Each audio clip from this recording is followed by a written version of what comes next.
La Prise de Pouvoir par Louis XIV, usually mistranslated as the rise to power of Louis XIV, is probably the best known of Roberto Rossellini's so-called history films, notable for their attention to material detail, interest in intellectual and political development, slow, even pacing, and exquisite period recreations.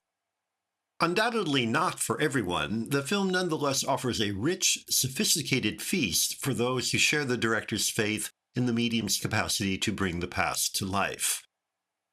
Louis XIV is also the most accessible of the history films that I've seen, probably because it offers a balance between Rossellini's intellectual interests and a strong dramatic conflict.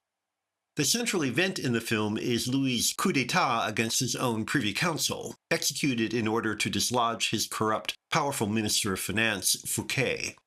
While treated in a calm, measured style, the build-up to Fouquet's arrest has all the earmarks of conventional melodrama. In fact, these are the same events fictionalized by Dumas in The Man in the Iron Mask. What sets the film apart from standard treatments of the subject is that Louis's moves are depicted as much for their political and economic significance as for dramatic suspense. Fouquet's fall is shown as necessary for France to prosper and blossom under the radiance of the Sun King. Rossellini's audacity of approach was accentuated by his decision to cast a non-actor in the role of Louis. Short, slightly chubby, Jean-Marie Pat is no one's idea of glamorous. Nor does he compensate for his features with a natural acting gift. In fact, surrounded by professional stage and screen actors, his lack of polish is even more glaring and awkward. Yet somehow, perhaps because of this very contrast, he is strangely convincing as Louis. From virtually his first appearance, he commands attention.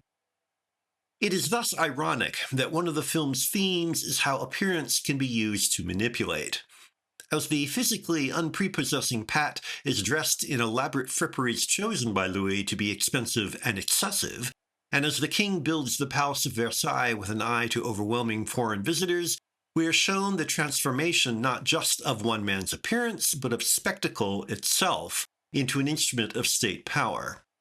As many have noted, this is not display for its own sake. It is visual pleasure as intimidation. While some critics have thus argued that Louis XIV is a supposedly Marxist film, particularly since that criticism of political use of spectacle could be leveled reflexively against Louis XIV itself, such claims are ultimately rather dubious. For, even if we accept the film's equation of spectacle with coercion, its Baroque surfaces overwhelm the theme through the pleasure they provide us. La Prise du Pouvoir par Louis XIV succeeds, in other words, precisely because it is a sensuously compelling work of art, not a tract.